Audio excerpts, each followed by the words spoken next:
என்னத்த இன்னைக்கு அபி ஏன் ராகு கூட ஆபீஸ் போகணும்? நமக்கு இது நல்லது இல்ல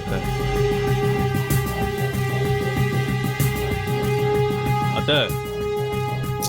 அத்த உங்ககிட்ட தான் கேட்டுட்டு இருக்கேன்.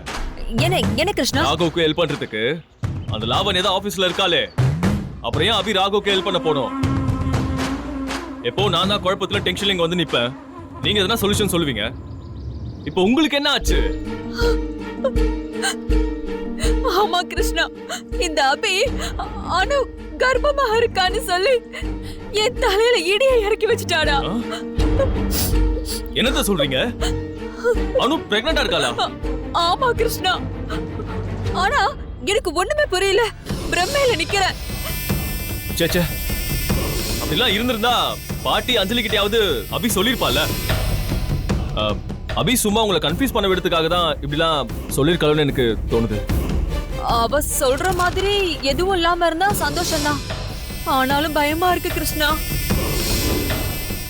இப்பதான் அந்த அணு கிட்ட ஆகாஷ் சண்டை போடவே ஆரம்பிச்சிருக்கான்.